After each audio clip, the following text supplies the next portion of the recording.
Então vamos colocar no chão essa ideia de que não, eu não posso mais ter medo. Você vai ter medo. A questão é que você não pode mais se permitir, se travar diante dele e ficar olhando para trás e dizendo, e agora o que eu faço? Porque fé é o quê? Continue caminhando. Mas diante de mim tem um oceano, continue caminhando, porque existem alguns recursos internos que eles aparecem dentro de nós apenas quando a gente está no meio do furacão. Os tempos estão sombrios, todos os sinais estão sendo dados. Acorde enquanto é tempo. Jesus está voltando. Volte para ele antes. O mundo nos engana, mas a verdade é uma só. Deste mundo nada se leva. Não se deixe mais ser enganado pelos emissários de Satanás. Nosso propósito aqui neste canal é te convidar, todos os dias, para essa reflexão. O meu combustível pra continuar. Jesus é a calmaria. Reflexão do dia. Aconchego. Gálatas 5, 19 a 21.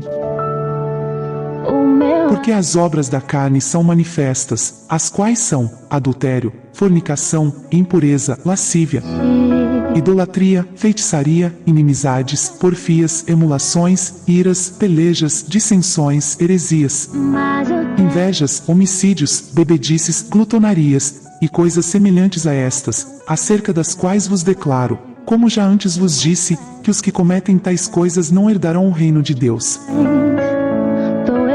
Deus seja louvado. Tem dias que o peito aperta, tem dias que o fardo pesa. Nem que fosse arrastando, eu não volto pra trás. Fica aqui comigo e não sai mais.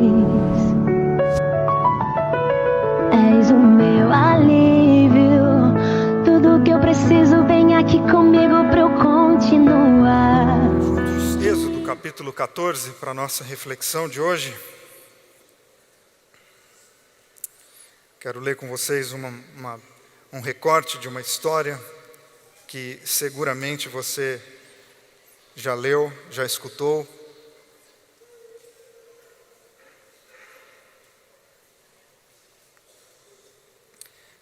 texto que vamos ler é uma história que foi logo depois que Deus liberta o povo de Israel do Egito, logo depois das 10 pragas do Egito, aconteceu essa cena que nós vamos ler aqui. Eu espero que essa história fale ao teu coração, que trabalhe a tua fé, trabalhe a tua esperança hoje de manhã.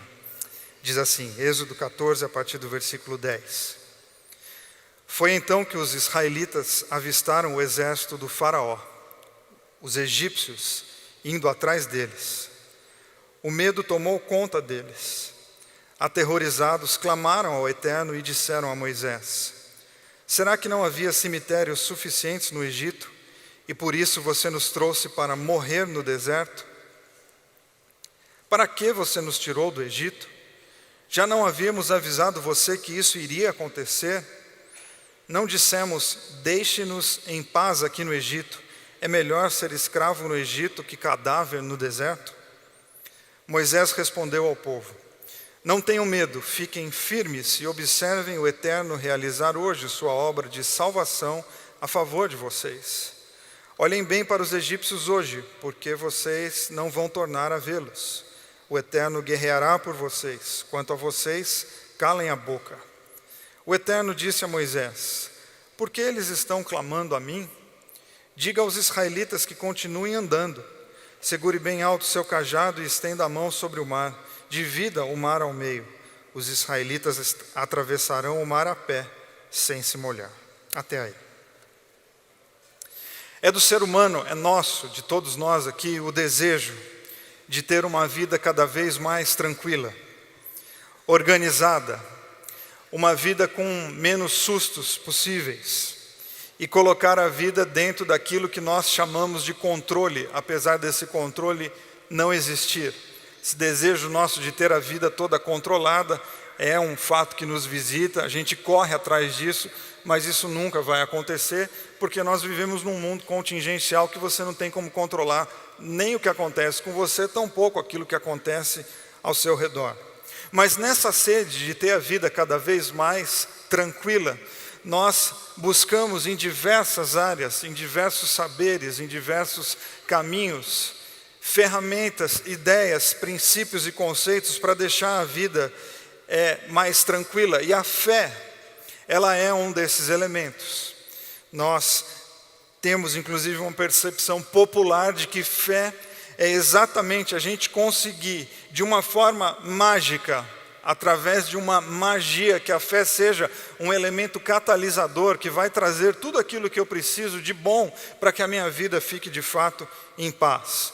Então basta o poder do pensamento, basta uma oração bem feita com as palavras corretas, entre outros atalhos tão comuns nos mundos emocionais e religiosos.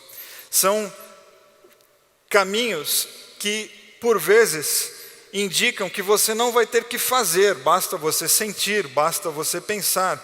E me parece que a vida é um pouco mais complexa, um pouco mais complicada de ser tratada, de ser elaborada, do que simplesmente ficarmos lidando com frases, com pensamentos, ou achando que uma oração X feita na posição Y vai resolver as questões da minha vida, e aí então eu vou viver essa vida um pouco mais tranquila.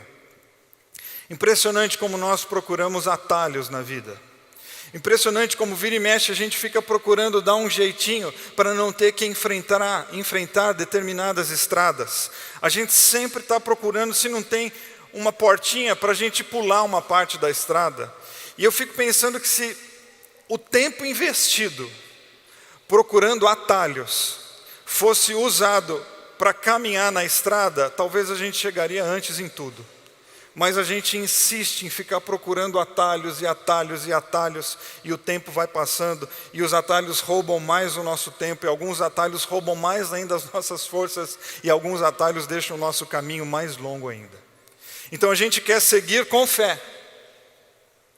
Mas dependendo da fé, esse seguir se torna mais pesado, mais difícil e o caminho ainda mais longo. E por isso li com vocês essa cena do povo de Israel saindo do Egito. Porque tem tantos ensinamentos aqui, tanto do comportamento humano, como do comportamento de Deus, e como ensinos, como que a gente pode ter uma fé que de fato faça a gente seguir. Uma fé que de fato nos leve adiante, para viver as coisas que estão lá na frente, e não para ficar preso nas coisas lá de trás. Qual é a cena? Só para contextualizar você que talvez não tenha muita familiaridade com a Bíblia. O povo de Israel está preso no Egito, estão presos já há 400 anos, é tempo suficiente inclusive para perder a noção do que é ser livre, do que é ser preso, porque é geração após geração, geração que nasce já dentro de uma lógica de aprisionamento, de domínio egípcio, mas é um povo que também cresce dentro de uma lógica de clamar por libertação. Então eles sabem que estão presos exatamente porque estão geração após geração pedindo libertação e inclusive reclamando muito da vida. Anseiam por uma vida livre, onde as coisas estejam mais resolvidas, mais calmas, mais tranquilas e sem tantos sustos. Desejam uma nova vida e até aí tudo bem. Eu também desejo viver coisas novas na minha vida e sei que você também deseja viver coisas novas na tua vida e não há problema nenhum nisso. Tanto não há problema que Deus inicia o processo de uma nova vida. A questão não está em desejar, a questão está no que estou desejando e o que estou disposto a fazer para viver os meus desejos. Então Deus inicia o processo de libertação. Então até aqui tudo bem. Eles querem se livrar de algo que oprime, eles querem viver uma vida nova e Deus vai lá e autentica e diz, está certo, vocês vão viver então algo novo. E Deus inicia um processo. E veja bem que Deus inicia processos. E você já precisa guardar isso no teu coração. Fé em Deus é acreditar que Deus inicia processos. Deus, ele começa coisas na tua vida. Ele dá empurrões na tua vida. mas você tem que se sentir parte fundamental do processo, porque ninguém pode fugir do protagonismo da própria história. Então Deus faz ações, Ele começa com Moisés, Ele envia as 10 pragas do Egito, e fica bem claro que Deus está do lado deles, porque Deus sempre está do lado do oprimido, nunca do lado do opressor. Deus nunca está do lado do opressor. Deus está sempre do lado do oprimido. O povo aqui, no caso, é o povo de Israel, está oprimido. O Egito é o opressor. Deus diz, então, nós vamos romper com esse ciclo de opressão para vocês viverem uma vida livre. E eles saem. Imagina a alegria da libertação. Gerações e gerações esperando algo acontecer. Imagina você que está esperando alguma coisa se desenrolar na tua vida, e você está esperando isso há 2 anos, 3 anos, 10 anos, 20 anos, e de repente esse fato chega, e agora você pode celebrar porque esse fato chegou. Quer dizer, você está esperando, e chegou, agora você pode ir, e você vai, agora você está livre, e tem o êxtase, tem a alegria, tem festa, tem a música rolando alto no som, e todo mundo muito feliz, porque o dia da libertação chegou.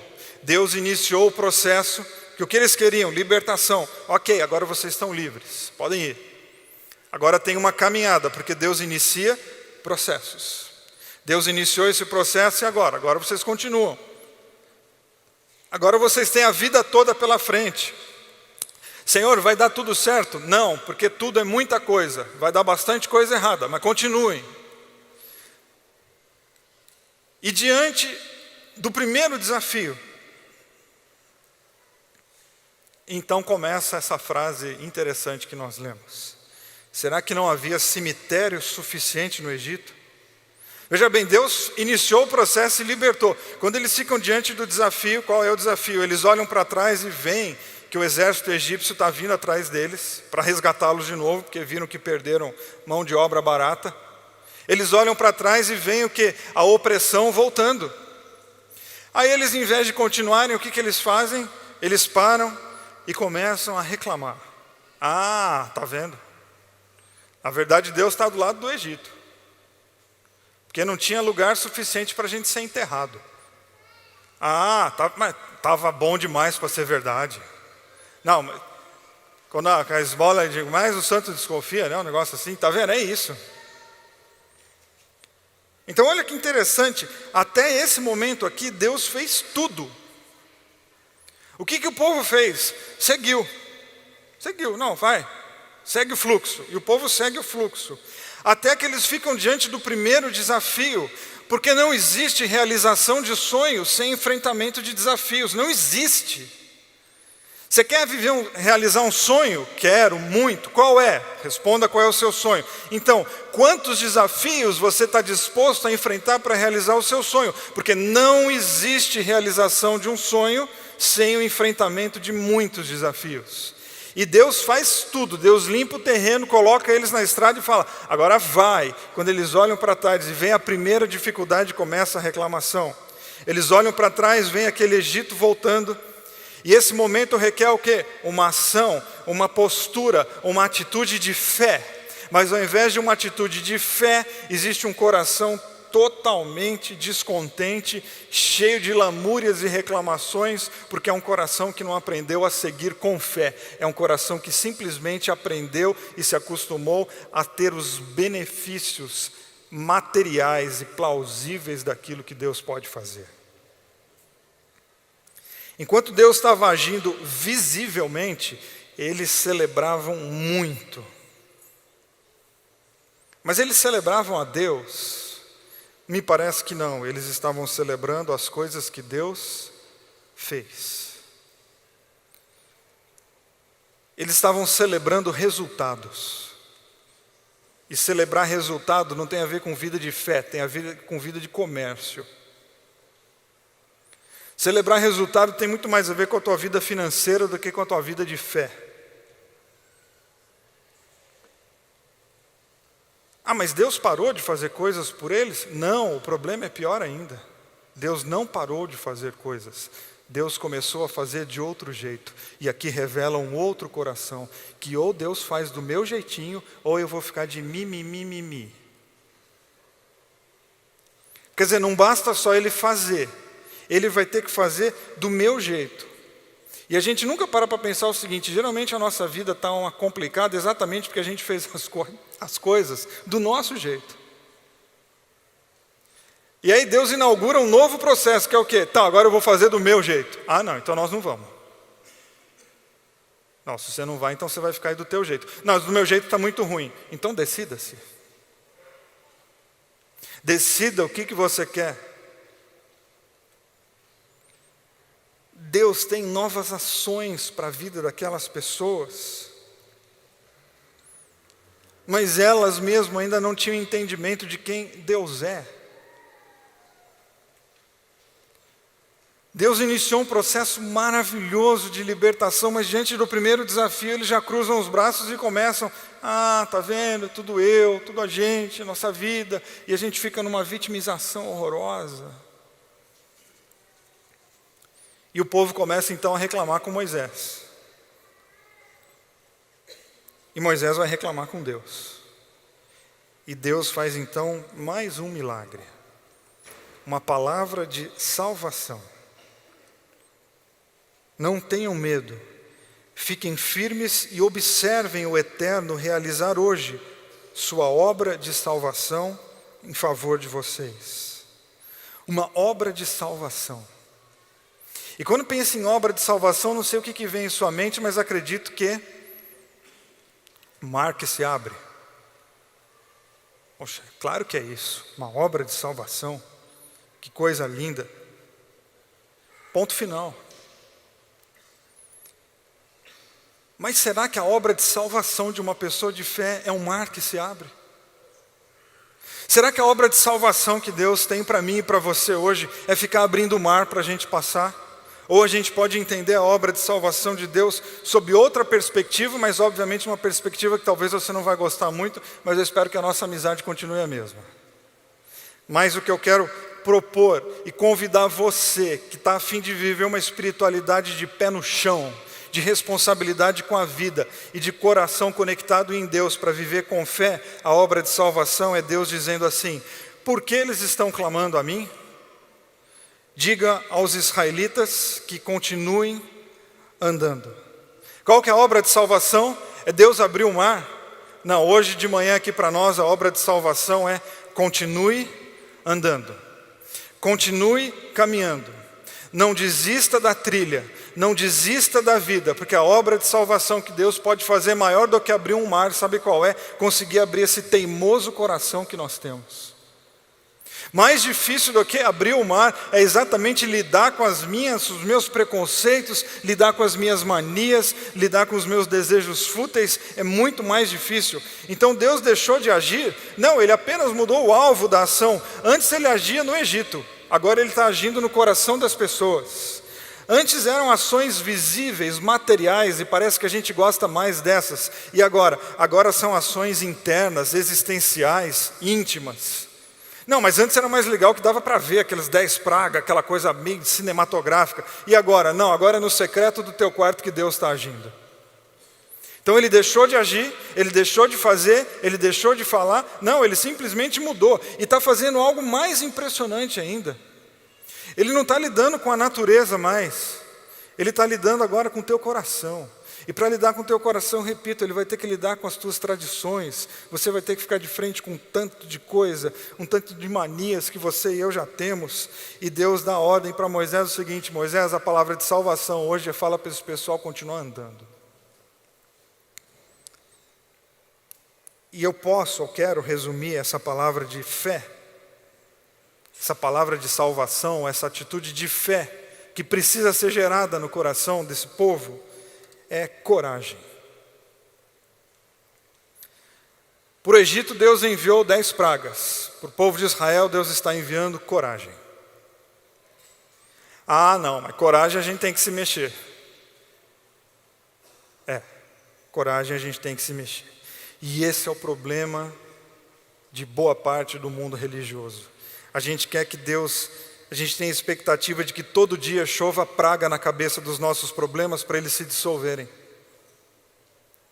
A gente quer abracadabras, a gente quer fórmulas mágicas, a gente quer orações corretas, a gente quer versículo que a gente fala e desenrola tudo. É isso que a gente quer e Deus está dizendo, não vá, as coisas não são resolvidas assim. Isso é pontual, acontece uma hora na história como uma lembrança, acontece na história como uma metáfora, acontece na história como um memorial para a gente se organizar, mas o que de fato é importante é a gente entender aquilo que pode acontecer dentro do nosso coração, que é a coragem.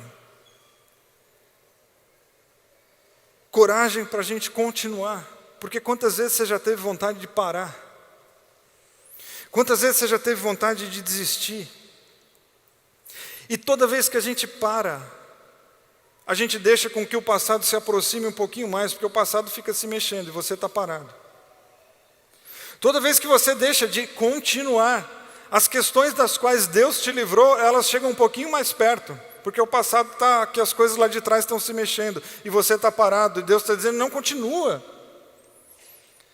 Porque fé em Deus, ela é para seguir, ela gera movimentos que nos levam para frente. Aí você vai dizer, não, mas esse é o problema, que eu olho para frente e o que eu tenho? Um oceano. Eu olho para frente e eu tenho um mar. Olha que situação. A gente olha para trás e a gente tem um antigo opressor tentando nos dominar. A gente olha para frente, tem um mar, que eu não sei se eu vou conseguir passar. A vida e suas encruzilhadas. Gosto de dizer sempre para as pessoas que a democracia da vida é tipo política. Quando tem dois candidatos no segundo turno, você não gosta de nenhum dos dois. A vida às vezes é assim, ela te coloca diante de um segundo turno e você fala assim, não gosto de nenhum dos dois. Mas um dos dois vai te governar. Um dos dois vai dirigir tua vida. Então para pensar o seguinte, o que você prefere? Encarar a novidade?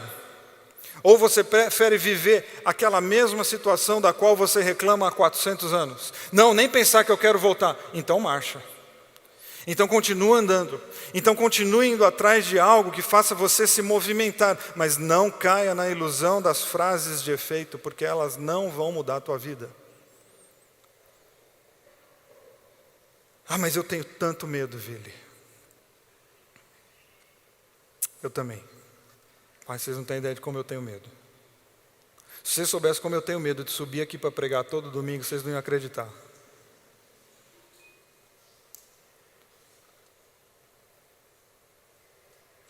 E aí a gente ouve frases do tipo, não tenha medo. Como não tenha medo?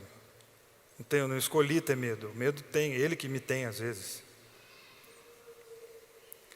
E a vida, quando a gente fala de coragem, não é para você deixar de ter medo, porque a coragem não é que assim ela chega e o medo vai embora. A coragem vem para equalizar o medo. E quando Deus está dizendo continue andando, Ele não está dizendo para o povo, deixem de ter medo. Como que eles não vão ter medo? Eles estão no deserto, indo para um lugar que eles não conhecem, numa estrada que eles não têm. Claro que nós vamos ter medo, fique tranquilo. Eu te convido a caminhar comigo com medo, eu tenho medo. Inclusive o medo, às vezes, ele é super importante, sabe por quê? Com medo a gente evita de fazer tanta bobagem na vida. Medo significa que a gente tem noção do drama da existência humana, a gente precisa de medo. Mas a gente também precisa da coragem, porque o medo paralisa e a coragem faz com que a gente lide com o medo, de modo que a gente continue caminhando. Gosto de uma frase do Martin Luther King que ele diz assim, a coragem encara o medo e, portanto, dele se assenhora. A covardia reprime o medo e, portanto, dele se torna escrava. Pessoas corajosas não perdem o brilho pela vida, mesmo que a situação que vivam seja sem brilho. A covardia esmaga o desejo de viver. Devemos constantemente erguer diques de coragem para deter as inundações do medo. Então vamos colocar no chão essa ideia de que não, eu não posso mais ter medo. Você vai ter medo. A questão é que você não pode mais se permitir, se travar diante dele e ficar olhando para trás e dizendo, e agora o que eu faço? Porque fé é o quê? Continue caminhando. Mas diante de mim tem um oceano, continue caminhando, porque existem alguns recursos internos que eles aparecem dentro de nós apenas quando a gente está no meio do furacão. Você tem algumas ideias e algumas forças dentro de você que elas não vão aparecer quando você está deitado numa rede descansando. Aí você pensa em algum problema muito sério, você está lá naquela rede deitado e fala, nossa, se isso acontecer comigo, eu não sei o que eu vou fazer. Claro, você está na rede. Você está de férias na praia. Quando você está de férias na praia, você não vai ficar de frente com recursos e força, coragem, não, porque você está desarmado, relaxando. Quando é que eu vou descobrir alguns recursos que eu tenho aqui dentro? Quando eu enfrentar as lutas que estão diante de mim. É nessa hora que muitas coisas aparecem, porque alguém já disse e concordo, a necessidade gera habilidade? Sim, gera. Às vezes eu preciso, é o famoso pagar para ver, às vezes eu preciso dar o salto, eu preciso criar coragem e lembrar o seguinte, eu tenho o inesperado de um mar diante de mim e eu tenho 400 anos de aprisionamento atrás de mim. O que você quer? Você quer viver aquela mesmice, aquela monotonia que você está reclamando há 20 anos ou você quer lidar com alguma coisa nova? Então a coragem é o que? É um desdobramento que nós temos dentro de nós, em que ela sublima um pouquinho o nosso medo para a gente conseguir seguir adiante. Então antes Deus estava fazendo ações no Egito, agora Deus está fazendo ações no coração do povo para eles enfrentarem aquilo que parece impossível. E quando a gente pensa em mar, que para eles era um mar, para nós mar aqui hoje de manhã não é essa água toda, mas é esse mar de problemas que todos nós aqui de manhã enfrentamos. De tamanhos distintos, de natureza distinta, com nomes diferentes. Mas se tem uma coisa que nos iguala aqui de manhã, hoje, é o fato de que cada pessoa aqui tem uma luta. E que talvez essa luta você dê o nome de um mar de problemas. Talvez o seu mar de problemas chama-se doença. E a gente quer que ela saia no estalar de dedos. E a gente fica insistindo em resolver de uma maneira mágica, como se isso fosse fé. E de repente fé é exatamente você acreditar nas possibilidades da medicina que estão passando diante de você, e acreditar que tomar esse remédio, que fazer essa quimioterapia, que engolir esse antidepressivo é uma atitude de fé. E que ao fazer isso você está abrindo mão dos seus preconceitos, abrindo um mar de dogmas errados dentro de você, para de repente você aceitar que você vai ter que engolir esse remédio. E aqui, quem sabe daqui a um tempo você está dizendo, cara, não é que eu tomei o remédio, não é que eu encarei a quimioterapia, não é que eu encarei o terapeuta e o mar se abriu diante de mim. Fé, por que isso não é fé? Fé é exatamente eu seguir diante de algo que eu não quero. Eu tenho muita resistência em tomar esse remédio. Você precisa de fé para romper esse mar de preconceito que está dentro de você. Quem sabe amanhã aqui você está falando que o mar se abriu. Às vezes é o casamento de vocês que está por um fio. E vocês estão achando que tudo vai se resolver com uma oração. Que tudo vai se resolver com um livro que vocês estão lendo. Vocês ficaram anos sem se cuidar, sem se olhar, sem se amar, e vocês acham que agora um livro vai resolver a vida de vocês? Não vai. Talvez a fé seja vocês darem as mãos um para o outro, caminhar ao lado desse terapeuta, dessa pastora, desse pastor, colocar os argumentos no chão, assumir suas falhas, deixar de criancice, se olhar nos olhos e pedir perdão e falar, essa é a minha fé, ela me faz pedir perdão, e porque eu pedi perdão, meu casamento foi restaurado. É fé. Porque a gente deixou as nossas criancices de lado e colocamos o nosso orgulho de lado e pedimos ajuda, aquilo que parecia impossível tornou-se real, o mar se abriu e nós temos um novo casamento. Isso é fé. Só que a gente tem que romper o quê? Com um mar de preconceito que existe dentro de nós, um mar de orgulho que existe dentro de nós, e a gente recorre a fórmulas mágicas, achando que a gente vai conseguir fazer isso de uma maneira sozinho, trancado nos nossos quartos, porque a gente não quer que ninguém saiba, porque a gente vive numa sociedade de aparência. Pois a fé derruba essas coisas, e e faz a gente olhar na cara de pessoas preparadas para dizer: me ajuda, porque tem um mar de problemas na minha frente e eu preciso enfrentá-los. Talvez esse mar seja o seu desemprego. E para de acreditar que porta de emprego vai se abrir na tua cara num passe de mágica porque você veio no culto hoje de manhã. Você tem que se mexer, você tem que reativar seus contatos, mandar seus currículos, se reinventar profissionalmente, começar a fazer coisas que você não gosta, se submeter a processos que você não gostaria, acreditando que isso é fé, porque sempre que uma pessoa diante de um mar de problemas se reinventa, ela está numa atitude de fé, porque todo mundo que não desiste da vida, que olhando para trás tem um problema, olhando para frente tem um mar, resolve ir para frente, está de alguma maneira dizendo: Senhor, nós acreditamos na tua companhia sempre presente e que ela nos basta para seguir adiante. É difícil. É bem difícil. É complicado olhar para trás e ver a prisão e olhar para frente e lidar com o incerto. É bem difícil, mas essa é a realidade de todo ser humano. O que a gente precisa, como eu falei no começo, é exatamente derrubar esse nosso desejo de que uma hora vai estar tudo resolvido, vai estar tudo pacificado. Não, nós vamos estar sempre equilibrando pratos na vida, isso é todo mundo. E a fé cristã não vem para deixar os pratos organizadinhos, mas vem para lidar com o teu coração, para falar: alguns você vai conseguir, outros vão cair no chão e vão quebrar, outros vão sumir, mas continue, porque a tua vida é especial demais e não vale a pena parar. A gente tem que continuar andando. Porque amanhã a gente pode poder contar o seguinte: nós paramos e ficamos presos nas questões do passado. Ou a gente pode continuar andando, apostando, porque a fé é uma aposta, de que pedindo ajuda, de que colocando os meus preconceitos no chão, de que parando de reclamar e me mexer, eu posso de fato abrir uma série de possibilidades dentro de mim. E uma hora eu chego num lugar de paz. E esse lugar de paz é exatamente um coração muito mais tranquilo diante de Deus, sabendo que em tudo, em todas as coisas, em todas as circunstâncias, Deus não fará tudo por mim, mas jamais permitirá que eu faça sozinho.